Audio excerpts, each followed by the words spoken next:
दोस्तों, जैसा कि आप लोग ये बात अच्छे से जानते हैं कि हमारी धरती पर 25% खुश्की और 75% पानी है और जो पानी है वो ज्यादातर समंदर की शक्ल में मौजूद है। आप इस बात का अंदाजा लगा सकते हैं कि ये समंदर कितना गहरा हो सकता है और इंसान कितने गहरे समंदर में अब तक जा सका है। तो इस वीडियो में हम बात करेंगे समंदर के डीपेस्ट पॉइंट के बारे में और जानेंगे कि आखिर कौन सी टेक्नोलॉजी का इस्तेमाल करके इंसान इस काबिल हुआ है कि वो समंदर की इस गहराई का अंदाजा लगा सके।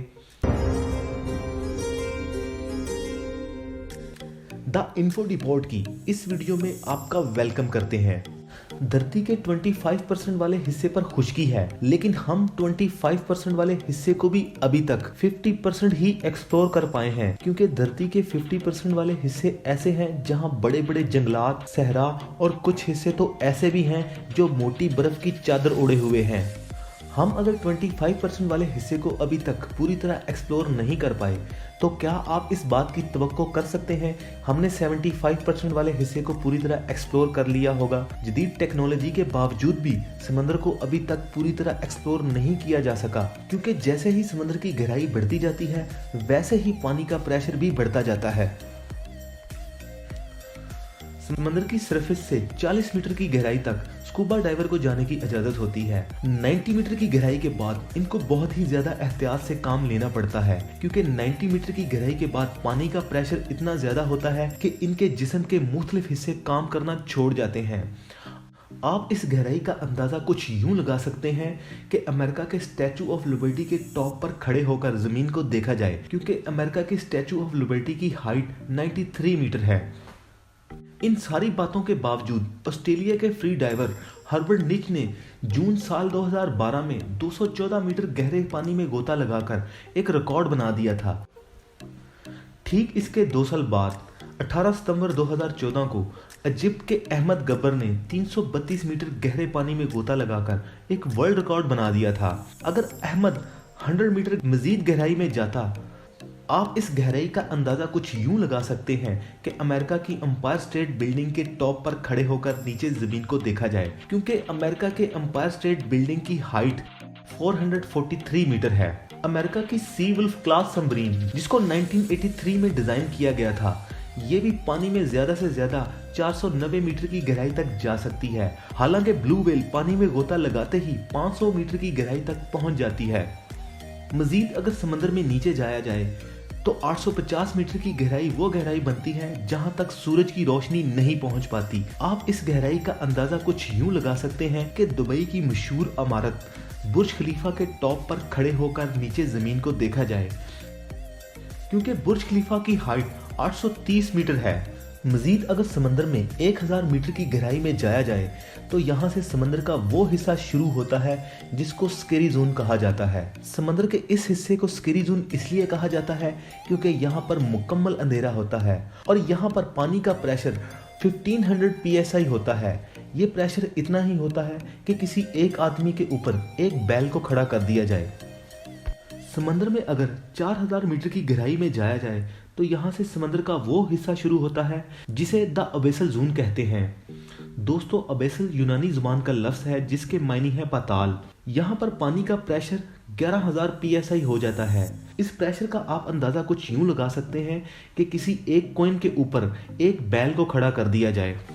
मशहूर टाइटैनिक शिप की अगर हम बात करें, जो 15 अप्रैल 1912 को साउथ न्यूफाउंडलैंड कनाडा से 400 माइल्स दूर नॉर्थ अटलांटिक ओशन में एक आइसबर्ग के टकराने की वजह से डूब गया था। जब 1985 को इसको हादसाती तौर पर दरियाफ्त कर लिया गया तो इसका मलबा 3800 मीटर की गहराई में मौजूद था, जो अबेसल जोन में आता है।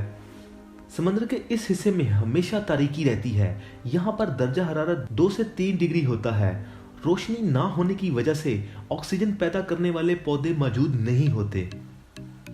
समंदर में अगर 6000 मीटर की गहराई में जाया जाए तो यहाँ से समंदर का वो हिस्सा शुरू होता है जिसे द हेडल जोन कहा जाता है। द हेडल जोन बड़े बड़े गढ़ों या खनकों पर मुश्तमिल है जो कई सौ किलोमीटर दूर तक फैले हुए होते हैं। द हेडल जोन को कदीमी देवता द हिडल से मंसूब किया जाता है, जो कि मौत का देवता था। यूएसए की डीएसवी एल्विन रिसर्च सबमरीन भी 6500 मीटर की गहराई तक ही जा सकती है। इससे भी नीचे अगर 8,830 मीटर की गहराई में जाएं तो यहाँ पर पानी का प्रेशर 16,000 psi हो जाता है। आप इस प्रेशर का अंदाज़ा कुछ यूं लगा सकते हैं कि किसी एक नॉर्मल कार के ऊपर एक बुलडोजर को खड़ा कर दिया जाए।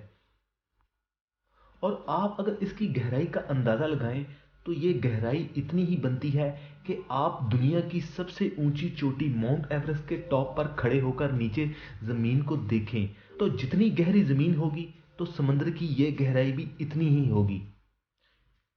क्योंकि दुनिया की मशहूर चोटी माउंट एवरेस्ट की हाइट 8,830 मीटर के लगभग है। अटलांटिक ओशन और कैरिबियन सी के दरमियान पोर्टो रिको ट्रेंच दुनिया इस समंदर का 8वां गहरा तरीन पॉइंट है। यहाँ पर समंदर की गहराई तकरीबन 8,640 मीटर है। अगर हम बात करें दुनिया के तीसरे गहरे तरीन पॉइंट की तो ये जगह फिलिपाइनी ट्रेंच जिसको मिडनाउ ट्रेंच के नाम से भी जाना जाता है पर वाक़या है। यहाँ पर समंदर की गहराई तकरीबन 10,540 मीटर है। 1970 तक रिसर्चर्स इस जगह को इस सियारे का गहरा तरीन पॉइंट समझते रहे हैं। और अगर हम बात करें दुनिया के दूसरे गहरे तरीन पॉइंट की तो ये जगह साउथ वेस्ट पैसिफिक ओशन के शिमाली सिरे पर टोंगा ट्रेंच के नाम से मशहूर है। यहाँ पर समंदर की गहराई 10,882 मीटर है। हालांकि 1960 में डॉन वॉल्श और जेकब पी कार्ड ने इससे भी ज्यादा गहराई में जाने का रिकॉर्ड बनाया है। ये दोनों ट्राइस्ट रिसर्च सबमरीन में बैठकर 10,916 मीटर गहरे समंदर में चले गए थे। यहाँ तक पहुँचने के लिए इनको पूरे 5 घंटे लगे थे। यहाँ पर पानी का प्रेशर इतना ज़्यादा था कि इनकी रिसर्च सबमरीन के विंडो के ग्लास को क्रैक पड़ गया था, जिसकी वजह से इनको फौरन वापस आना पड़ा। ये जगह west Pacific Ocean Mariana trench पर चैलेंजर डीप ट्रेंच के नाम से मशहूर है और रिसर्चर इसको अब तक का दरियाफ्त किए जाने वाला दुनिया का गहरा तरीन पॉइंट भी समझते हैं। इसी मुकाम पर जुलाई 2022 में यूएसए के former naval officer Victor Vescovo ने 11,000 मीटर गहराई में जाकर एक रिकॉर्ड बना दिया था और ये गहराई तकरीबन 11 किलोमीटर बनती है और ये समुद्र की वो गहराई है जहां पर अब तक कोई इंसान पहुंच पाया है। आप इस गहराई का अंदाज़ा कुछ यूं लगा सकते हैं कि एक नॉर्मल प्लेन जब फ्लाई करता है तो उसकी विंडो से जब नीचे ज़मीन की तरफ देखा जाए तो जो गहराई ज़मीन की बनती है, चैलेंजर डीप पर समुद्र की गहराई भी तकरीबन इतनी ही बनती है, क्योंकि नॉर्मल प्लेन 12 से 13 किलोमीटर की हाइट पर फ्लाई करता है। चैलेंजर डीप को दुनियाई समंदर का गहरा तरीन पॉइंट तो माना जाता है, मगर साथ ही रिसर्चर का ये मानना है कि समंदर इससे ज़्यादा भी गहरा हो सकता है, क्योंकि समंदर को अभी तक पूरी तरह एक्सप्लोर नहीं किया जा सका और समंदर का 95% हिस्सा अभी ऐसा है जिसको एक्सप्लोर करना अभी बाकी है। और समंदर की गहराई को मेजर करने के लिए सोनार टेक्नोलॉजी का इस्तेमाल किया जाता है, क्योंकि हर जगह पर इंसान को समंदर में नीचे नहीं भेजा जा सकता। अगर हम बात करें सोनार टेक्नोलॉजी की तो इसकी फुल फॉर्म है साउंड नेविगेशन एंड रेंजेस। इस टेक्नोलॉजी को समंदर में मौजूद किसी भी ऑब्जेक्ट या समंदर की गहराई को मेजर करने के लिए इस्तेमाल किया जाता है। इस टेक्नोलॉजी की मदद से साउंड वेव को भेजा और रिसीव किया जाता है। साउंड वेव को पानी में भेजा जाता है। जब वो किसी ऑब्जेक्ट से टकराकर वापस ट्रांसमीटर पर आती है तो ऑब्जेक्ट की दूरी का अंदाजा लगाया जाता है। दोस्तों, आपको बताते चलें कि चमगादड़ के दिमाग में भी सोनार सेंसर होता है, जिसकी मदद से वो साउंड फ्रीक्वेंसी को सेंस करके दाएं या बाएं उड़ते हैं या अपनी रफ्तार कम या ज़्यादा करते हैं। तो दोस्तों, अगर हम एडवांस सोनार टेक्नोलॉजी की बात करें तो इस टेक्नोलॉजी की मदद से ना सिर्फ दूरी का अंदाज़ा लगाया जा सकता है बल्कि ऑब्जेक्ट के एक्यूरेट साइज का भी अंदाज़ा लगाया जा सकता है। तो होपफुली आपको ये वीडियो पसंद आई होगी।